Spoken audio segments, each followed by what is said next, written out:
bring some hope and some inspiration to them for the next time that they're facing a series of events in life where it seems like life just can't get any worse, and then it does, and it just doesn't seem fair, and people begin to question, is it me? Am I weird? Am I not meant to be doing what I'm pursuing in life? Maybe my goals aren't really what I'm meant to be doing. And my hope is that the message I share when I travel around is that when people get into that season in life, if they're truly getting after something that they feel that is in their belly, it's that burn in their belly, that they'll remember perhaps something I said tonight that'll fire them back up again to get after it. And so a little bit about me. I grew up in Windham, Maine. I went to Windham High School, graduated in 2001. From there I went on to SMCC, got a degree in liberal studies. Back then, that was really just a fancy way of saying, would you like fries with that? But now it's turned into something much better. And so I can't tell that joke when I'm in schools anymore. But I live at home with my dogs and cats and chickens and what other animals we happen to rescue from the woods. We're just straight up animal lovers. So I come from a family of 4 boys. I have 3 older brothers.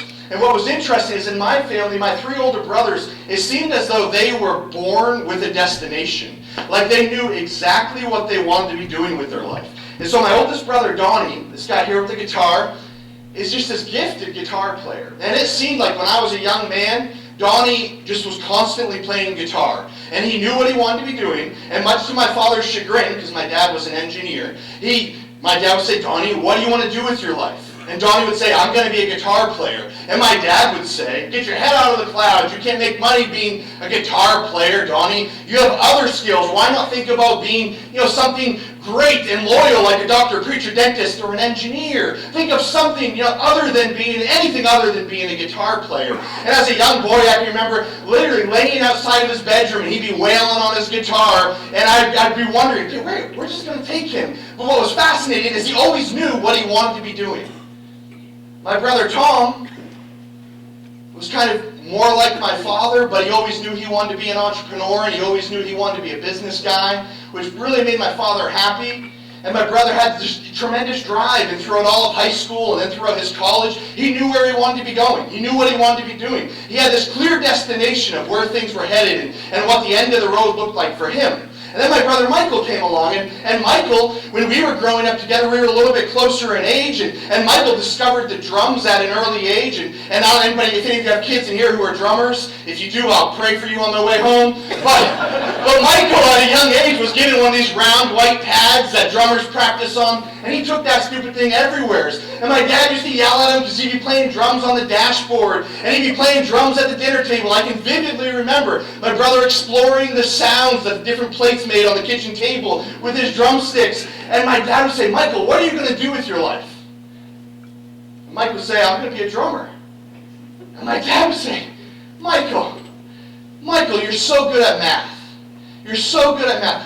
Why don't you think about being an engineer? You could go out and you could get a great job.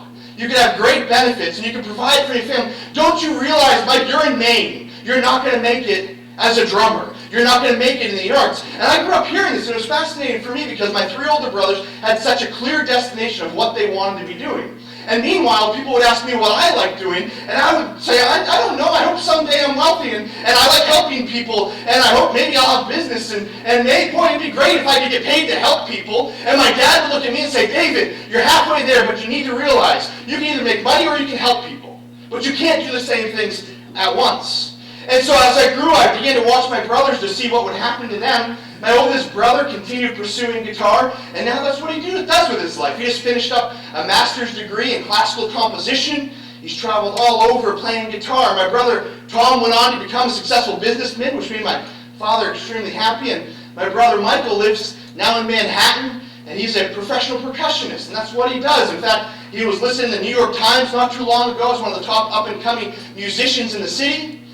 Just came off tour with Amy Schumer, and so just built an incredible career for themselves. And meanwhile, there was me, the loud kid who was kind of funny, who didn't know what he wanted to do with his life, but I was surrounded by these incredibly focused men who knew exactly where they were headed. And it was really difficult. And I think quite often, as I travel around to high schools and colleges, if I ask them, hey, do you know what you want to be doing 5 years from now, 10 years from now? Some of them do. And then so many of them like, no, I have no idea. I have no idea what I want to do with my life, and the pressure that's put on them, right? And so sometimes that clear calling isn't there. And in my case, it certainly wasn't.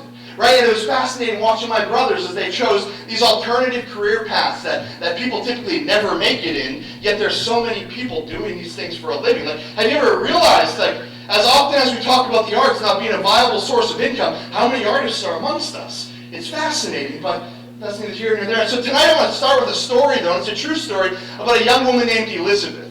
Elizabeth grew up in inner city New Jersey. Elizabeth grew up not unlike probably many of the young people that you meet and that you've worked with. Elizabeth grew up in a home where she wasn't planned for.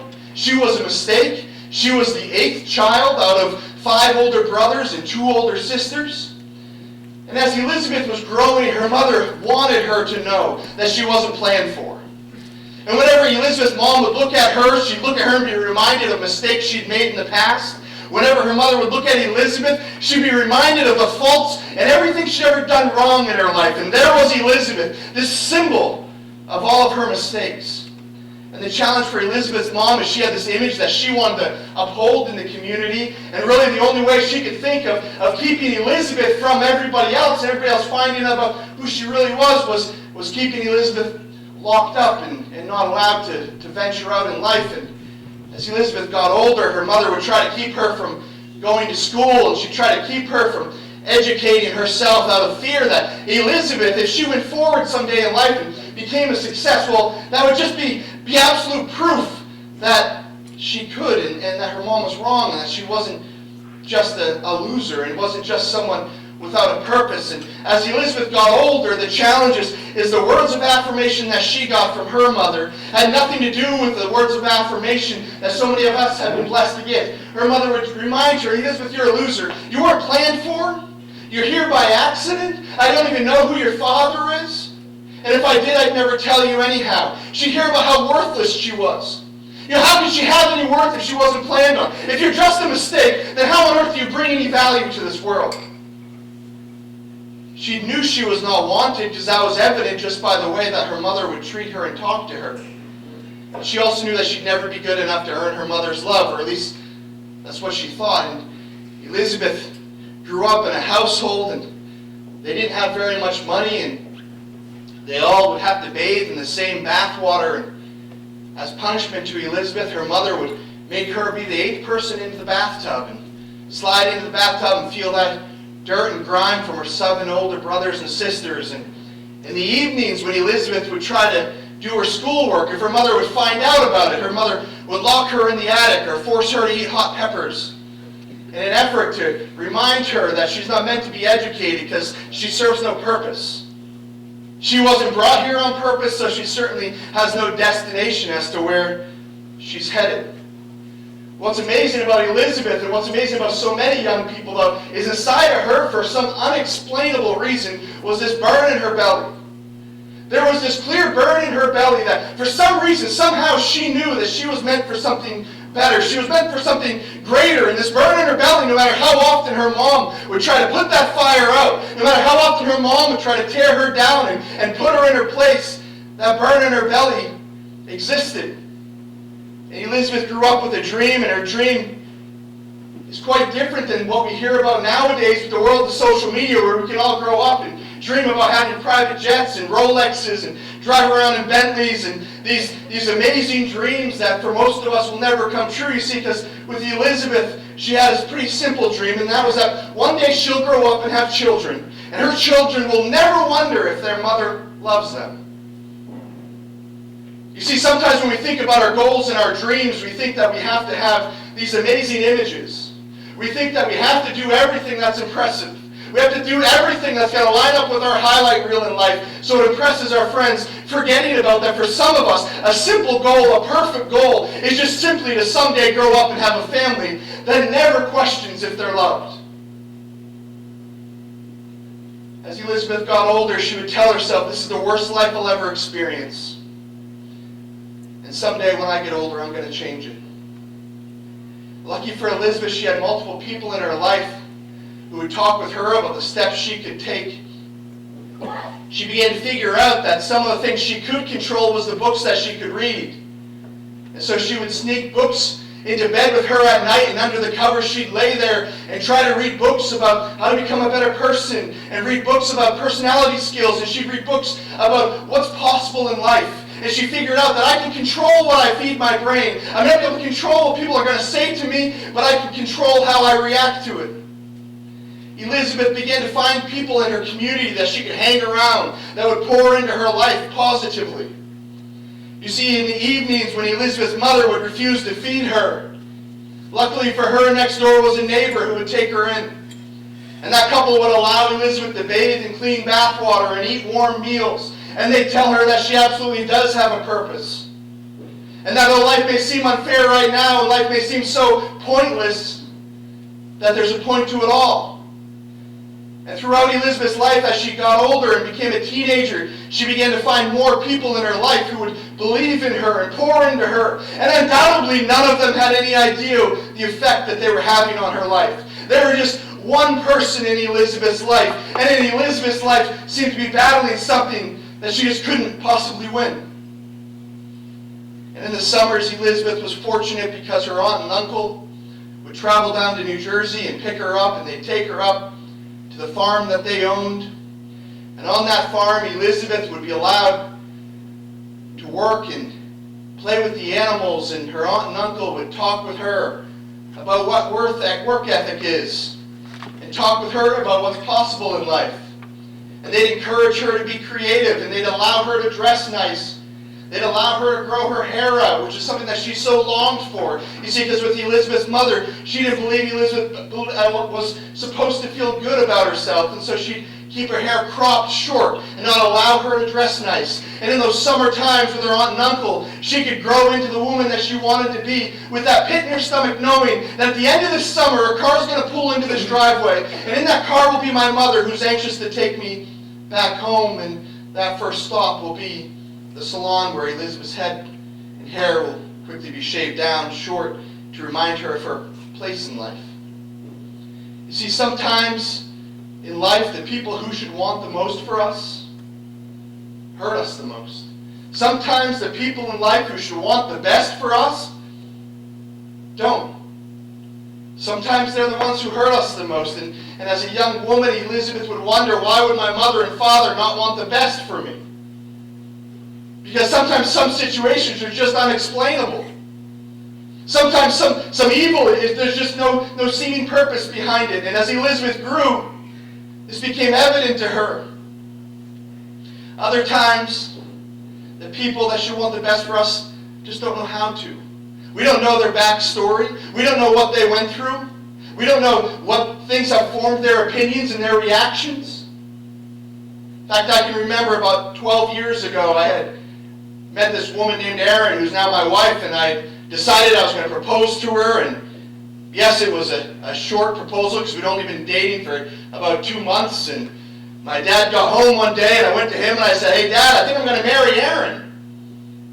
And in my head, I had envisioned this hallmark moment of my dad wrapping his big black bear arms around me and hugging me and pulling me close and giving me wedding advice. And instead, my dad, being a true Mainer, continued to drag his rake across the yard.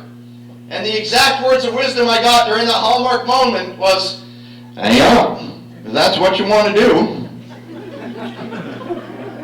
And he continued raking. And for a period of time, I used to think, man, Dad, don't you know how you're supposed to react to this? Don't you know what you're supposed to say to me? Like, you're supposed to dispel on me this wonderful wisdom, right? Well, I had no idea until about 6 months ago. My dad and I were out on a Christmas dinner date, as we call it. And we were talking about life and talking about his childhood. My dad began to share with me about his relationship with his father.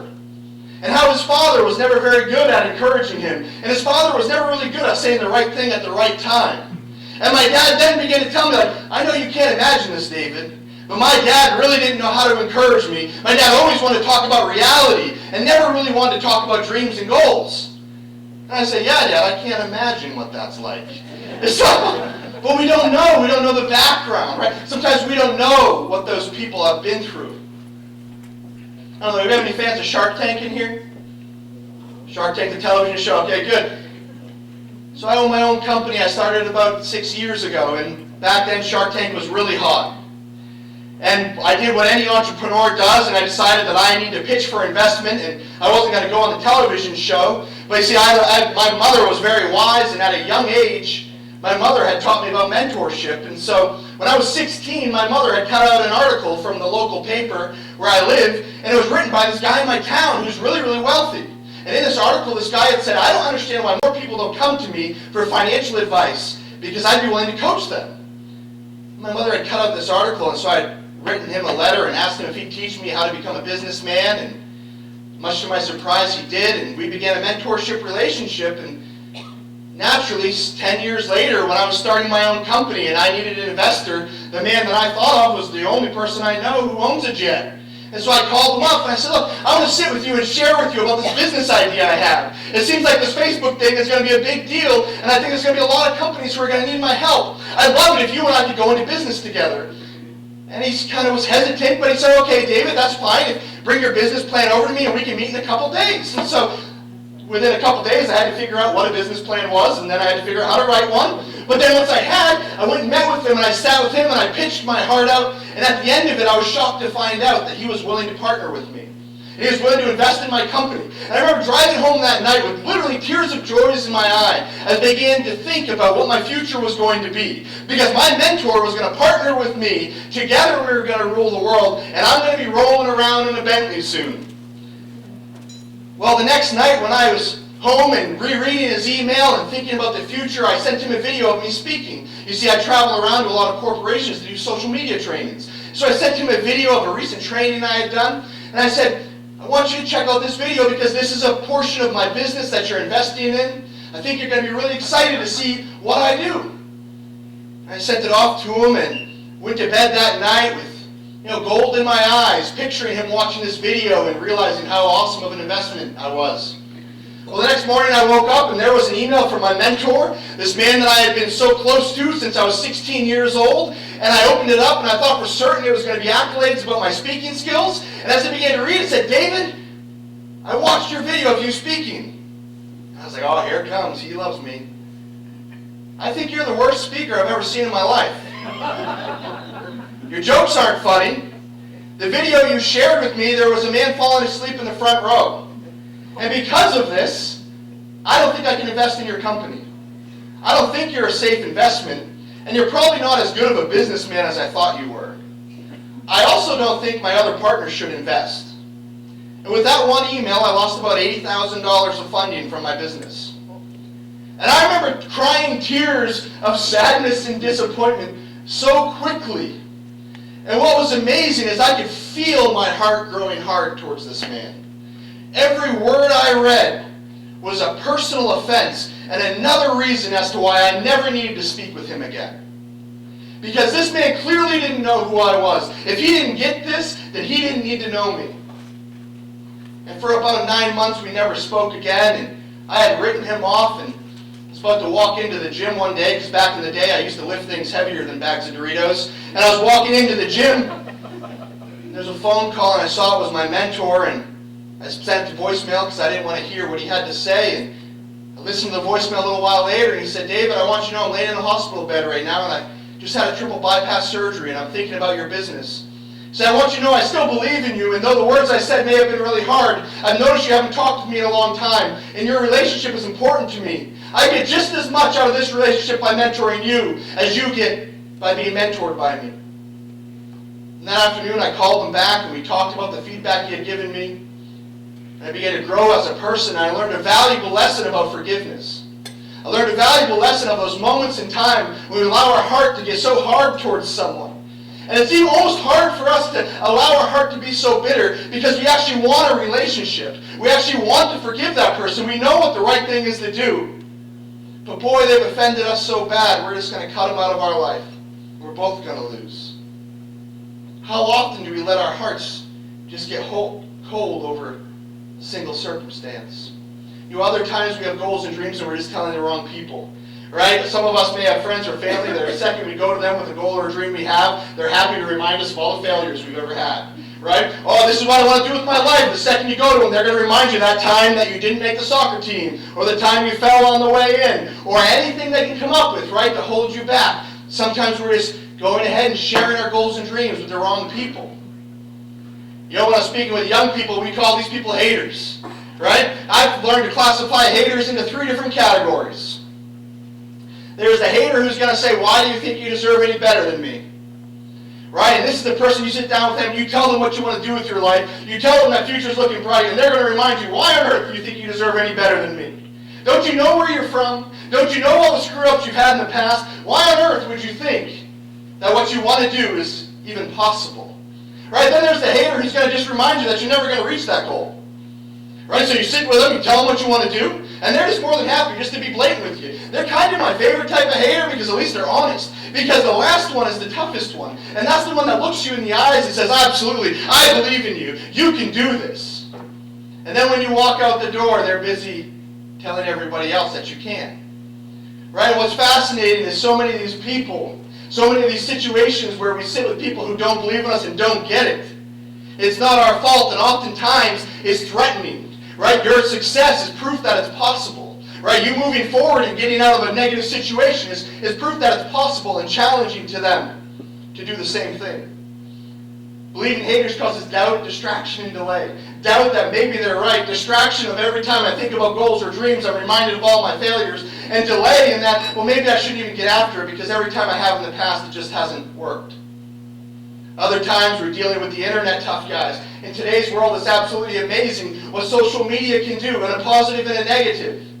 It's amazing the platform that we all have an opportunity to build now. I tell young people every day, social media is the great equalizer. And it's up to us if we're going to build a platform for positivity and building up the world and talking about awesome projects like the one we just heard about. Or are we going to get on there and spew negativity and spew things that just don't make sense? People always ask me what happened to Elizabeth. Well, Elizabeth did go on to hit some of her goals. She wound up being married for just over 55 years. Elizabeth went on to have 4 boys, one of which became a successful classical guitar player, one of which became a successful businessman. One of them was a successful drummer, and one of them stands before you today. And I can tell you, as my mother would share with me her story, I would ask her about, Mom, it makes no sense. I don't get it. Why would these things happen to you? What's the point of it, Mom? I don't understand. Why would you be forced to slide into that tub? Why would your mother treat you that way? And my mother would talk with me about the purpose of pain. And she would say, David, I don't know, as a person I never got it, but I can tell you now the amount of lives I've been able to touch by the victories I've had in my life have made some of it almost seem like it was worth it because the challenges I've been able to overcome. And when I meet other people struggling with the same exact thing, I can share with them the steps that I've taken to overcome and win in life. And so as my mother was sitting there not too long ago, and with her final throes of Alzheimer's disease, and my father and I were talking about her life, the meaning of it was so clear. You see, my mom's been dead for almost a year now, and nearly 20,000 young people have heard her story. And so when people ask about what's the purpose of pain, what's the purpose of struggle, the challenge, some things just so difficult to deal with, well, as we get victory over those things, the purpose of that is because we're going to meet other people struggling with those same things. And we're going to have to dig deep in our well and share with them the lessons and steps we've taken to overcome in hopes that they can latch onto it and do the same thing. Lots of times that births in us a goal and a dream, and we're ready to move forward, and we don't know how, and there's steps to take. I encourage people to always find a mentor. Many of you are mentors to people now. Find someone doing what you want to be doing, and be around them and learn from them. And you don't have to be a young person to do this. You can be an adult and have mentors. You have mentors throughout your entire life who provide you taillights to follow. Having goals and dreams without a date just seems so pointless. Set dates to your goals. Set dates to your dreams. Share it with someone who believes in you and builds you up. There's purpose in struggle. Sometimes it doesn't reveal itself immediately. But the challenges and the things you're going to overcome, the things you're helping others overcome, will serve a purpose. And at some point in life, they'll be able to pour those same lessons back into other people to inspire them to continue pushing forward when it seems like everything is going wrong. You see, my mother's struggle gave her strength. I used to watch my mom in the community as people would come to her from broken homes, and they knew her story. And I'd watch my mom pour her heart out to young women in awful situations. And the purpose of her struggle was palpable. The purpose of the victory she had in life was evident. There was no question. The victories and the victories she helped other people have. My own struggle, my senior year in high school, I used to be big into bodybuilding and sports, and I was at college my freshman year, and I can remember laying underneath the bench press, rubbing my shoulder and feeling a lump here. And when you're playing college soccer, you feel lumps all the time and you never think about it. Well, a few months later, I'd flown to Houston, Texas for a completely unrelated surgery. And this half-hour surgery, I woke up 5 hours later, and I remember Dr. Jim Garza standing over me. And he said, "David, we've done your surgery." I said, "Okay, great." And he said, "Look, something kind of weird going on." He said, "While we were in there, we found a 6-inch tumor around your heart. You've also got cancer from your neck to your groin." And I was laying there, fresh out of winning a bench press competition at University of Southern Maine. Best shape of my life. And I asked him the natural question, "Well, am I going to die?" And I remember Dr. Garza looking at me and just saying, "You might." And I'm fascinated when I watch Hallmark movies and these movies where people talk about getting these types of diagnoses, and I'm sure in a room this size, some of you have had similar experiences. People talk, "Oh, if I ever had this, my bucket list, I'm going to go jump out of a plane. I'm going to go and do all these things." That was the furthest thing from my mind. Right? And I can remember that night sitting with my mom. She was on the side of the hospital bed, and we were talking about this, and she said, "David, from here on out, you need to know, not only are you going to make it through this, but someday, the purpose in what you're going through is going to reveal itself. Someday, the purpose of this pain will reveal itself. And you can now suddenly relate with thousands of other people that you never could because of the difficulties that you're about to overcome." Finally, I don't know if we have any fishermen in here. I learned a valuable lesson about fishing not too long ago. One of my best friends is named Kevin. Kevin is a proud redneck in a good way. And Kevin and I chartered a boat off of Algonquin to go out deep sea fishing. And we were out fishing, and Kevin started lecturing me on about fishing and fishing hooks. All these things that I thought were really lame to lecture me about, because I obviously know about a fishing hook is sharp. But Kevin said, "No, David, look, you're not a real big fisherman, so you got to keep in mind that, deep sea fishing, you can catch more than one fish at a time, and it gets really exciting. If you're not paying attention, it's really easy to get a hook in your hand." And I remember thinking, man, I get it. I don't fish all the time, but you don't need to be telling me these obvious things. And about 2 hours later, we're fishing and yanking fish into the boat, and lo and behold, what happens? I reach down to grab this fish off the hook, and not only do I get the fish off the hook, but I get my hand into the hook, and I look down, and Kevin kind of glances over at me, and we didn't need to say anything. But what's fascinating about this is how many times in life is a lure dangled in front of us, and we're so quickly to latch onto it without thinking about the situation, without thinking about the hook on the other end of that line. Right? How many times it just seems like the right thing to do immediately, and so we have this knee-jerk reaction of, "I'm going to cut this person out of my life," or "I'm going to take this next step," or "I'm going to just do this next thing," because right now it just feels like the right thing to do. We never think about the hook on the other end of that line. My friend Scott talks about, when we're in these situations, it's amazing how often we're presenting opportunities to take the back door, to get out of the situation, to do something better, to avoid it, right? There's opportunities where something will present itself, and all of a sudden now we don't have to do what we thought we needed to do, and we have an opportunity to make a better decision. But wrapping up tonight, I share with you a story about my favorite car. My favorite car was a 2003 Mercury Sable. Man, what you can't see is that front seat. And I'm a man of larger carriage. And I could sit in this seat, and it was more like sitting in a cloth taco, because it would wrap around me, and I just was in the zone. And when I was building my company, Elizabeth, as we now call her, man, I drove her everywhere.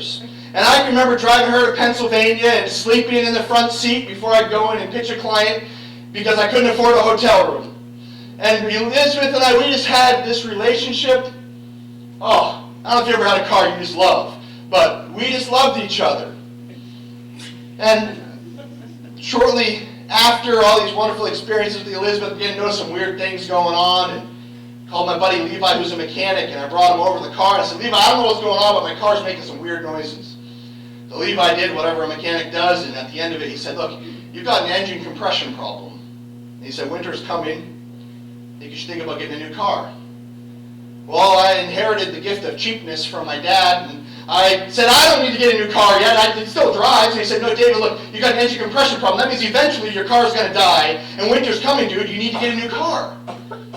I kept putting it off, and I kept thinking, like, what could possibly be that bad about compression? Like, compression always sounds like a good thing with athletes, at least. And so, like, what could be wrong? And so, anyhow, I finally took his advice about 4 months later, and I was driving home, and I found my new car, and I was driving this old one home, and I looked in the rearview mirror, and I was about a mile from my house, and I said, man, I don't even think you need to get the new car. She's still running like a champ.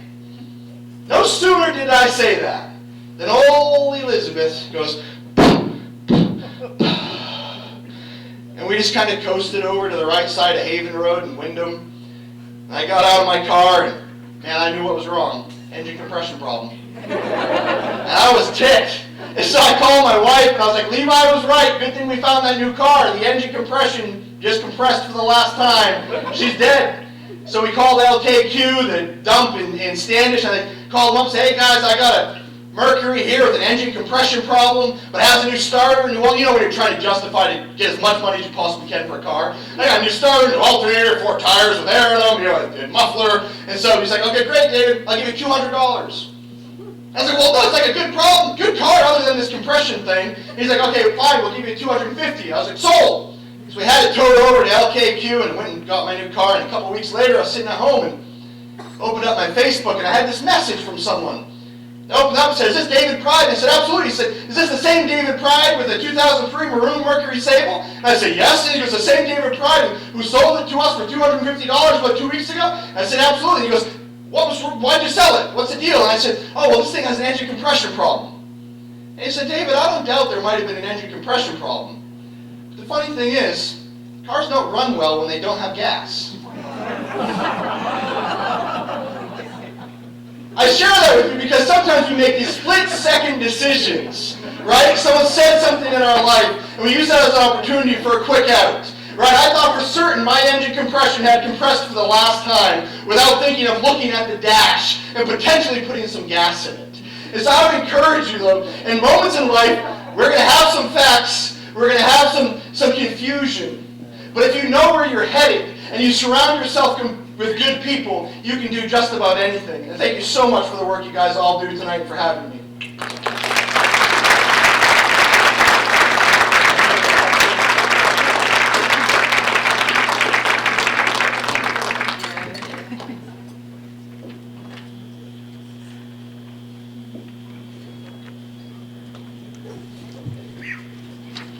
That was wonderful. Thank you so much. Really nice. Engine compression. All right. Thank you again for coming.